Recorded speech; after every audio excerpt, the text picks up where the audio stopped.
মাগি আঙ্কেল, তুমি আমাকে আদর করে দাও না। তুমি আর আমাকে বকবে না তো? ভালোবাসবে তো? চুপ চুপ চুপ, সব কিছু ঠিক হয়ে যাবে, কোনো চিন্তা নেই। তুমি একটু ঘুমাও। ইস, মেয়েটা কি কষ্টই না পাচ্ছে। চোখের সামনে একটা বাচ্চা মেয়ে এভাবে কষ্ট পাবে, সেটা তো মেনে নেওয়া যায় না। আরুষি আমার সম্রাটের মেয়ে। মাসিমা আজকে সকালে যেটা করেছেন সেটা অত্যন্ত ভুল। যেভাবেই হোক মিস্টার চ্যাটার্জিকে আমাকে সবটা জানাতেই হবে। কিন্তু কি করে জানাবো? হ্যাঁ, এটাই এখন একমাত্র উপায়।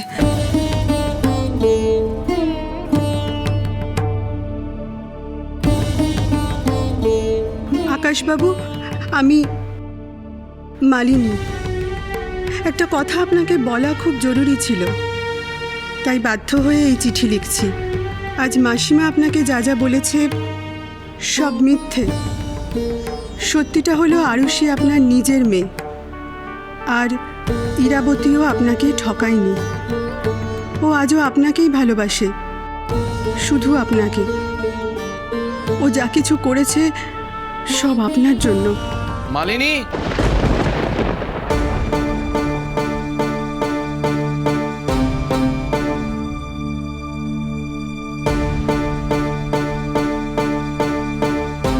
মালিনী, মালিনী, এ কি আপনি এখানে দাঁড়িয়ে আছেন কেন? মা ওখানে একা আছে, যান ওখানে। না মানে স্যার, আসলে আরুষি। আপনাকে আরুষিকে নিয়ে চিন্তা করতে হবে না, আপনি মার কাছে যান, আমি ওকে দেখছি। প্লিজ যান, মেক ইট ফাস্ট।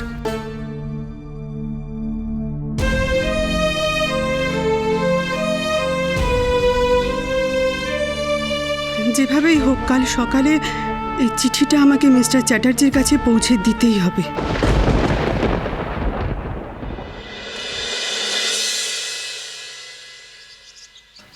তুই নিশ্চিন্তে থাকিরা, আমি তোর কাজটা ঠিক করে দেব। হ্যাঁ দাদা ভাই, ওই লোকটা যেন কোনোভাবে ঝিলির সাথে ফোনে কথা বলতে না পারে। তাই তোকে যেটা করতে হবে সেটা হলো ওর ফোনটা এক্ষুনি সরিয়ে ফেলতে হবে। একদম ঠিক বলেছিস। আর অন্য কোনোভাবেও যাতে ঝিলির সাথে কথা বলতে না পারে, সেটাও কিন্তু তোকেই খেয়াল রাখতে হবে দাদা ভাই। একেবারে চোখে চোখে রাখবো, তুই ভাবিস না। যদিও ঝিলি এবার খুব একটা বেশি চালাকি করার চেষ্টা করবে বলে আমার মনে হয় না। বিশ্বাস করি না, আমি না বিশ্বাসই করতে পারছি না ঝিলি এরকম করতে পারে আমাদের সঙ্গে। নিজের মায়ের পেটের বোন কি করে যে এরকম করলো। লোভের জন্য মানুষ এখন অনেক নিচে নামতে পারে। তার মাথায় সবসময় ঘুরে সে কতটা দখল করে নিতে পারলো, কতটা অধিকার করে নিতে পারলো।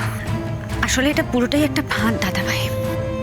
তবে এটা সম্পূর্ণ নিজেদের উপর নির্ভর করে এই লোভের ফাঁদে পা দেবে কিনা। কেউ যদি নিজেকে সামলাতে পারলো ভালো, আর তা না হলে আমাদেরই দুর্ভাগ্য যে আমাদের বোন নিজেকে সামলাতে না পেরে সেই লোভের ফাঁদে পা দিয়েছে। আমি তো কম চেষ্টা করিনি বল দাদা ভাই, অনেক চেষ্টা করেছি ওকে অনেকবার সরিয়ে আনতে, কিন্তু পারিনি তো। এখন তো মেনে নেওয়া ছাড়া আর কোনো উপায় নেই, তাই না? এটাই আমাদের ধরে নিতে হবে যে হাতের 5টা আঙুল সমান হয় না। ইরা, তোর গলায় ওর জন্য আমার মায়া চলে আসছে। ও যে অন্যায়টা করেছে তার কঠোরতম শাস্তি হওয়া উচিত। তুই ওকে সেই শাস্তি দিতে পারবি তো? পারতে যে আমাকে হবেই দাদা ভাই, নাহলে যে আমার মেয়ের প্রতি অন্যায় করা হয়ে যাবে। আজ আমার জীবনে যা যা ঘটেছে, যা অন্যায় হয়েছে, সব তো ওই ঝিলির জন্য।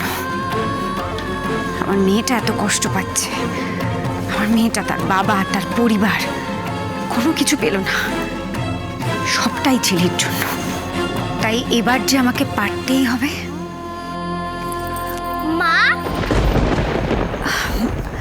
দাদা ভাই, আমি তোকে পরে আবার ফোন করব। তোকে শুধু আমি যেটা বললাম সেটা করিস। তুই নিশ্চিন্ত থাক, রাখছি।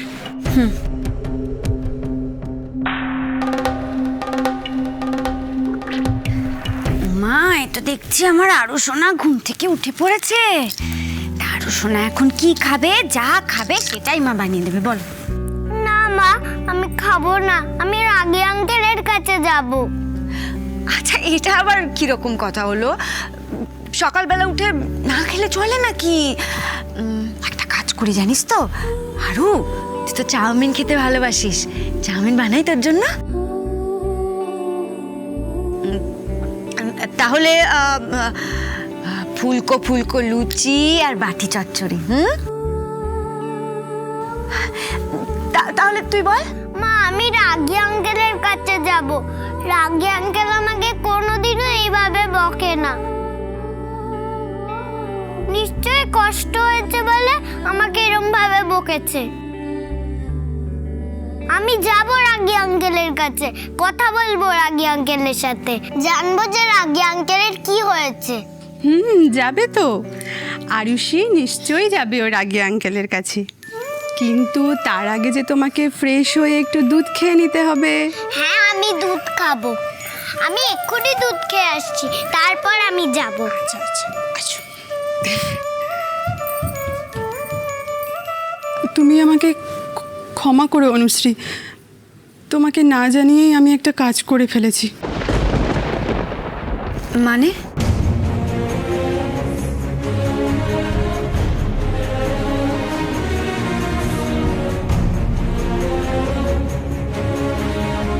চিঠিটা আমি আমাদের ওয়ার্ড বয়ের হাত দিয়ে পাঠিয়েছি। যতদূর মনে হয় ওটা আজই মিস্টার আকাশ চ্যাটার্জির কাছে পৌঁছে যাবে।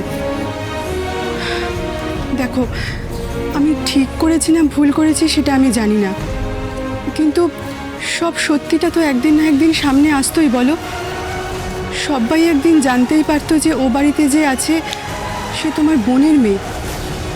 তুমি একদম ঠিক বলেছো মালিনী, এবার আকাশের সবটা জানা দরকার। ওর জানা দরকার যে আরুষি ওর মেয়ে, ওর নিজের মেয়ে। এবার সব ঠিক হয়ে যাবে, বলো। ভালো মা বাড়ি ফিরে আসবে, ওই বাড়িটা নিলাম হবে না। আর সব থেকে বড় কথা, তোমার মেয়েটা ওর বাবার আদর ভালোবাসা পাবে, তাই না? তাই তাই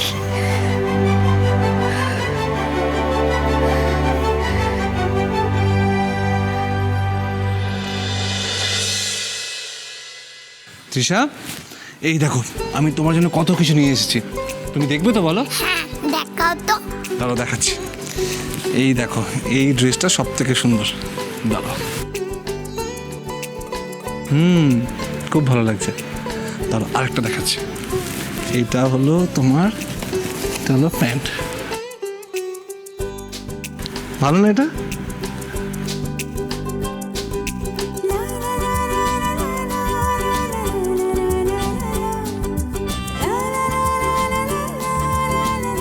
পাপা পাপা, খুব ভালো হয়েছে। তুমি তো শুধু 4 ড্রেস নিয়েছো, আমার তো আরো ড্রেস চাই। তোমার আরো ড্রেস চাই?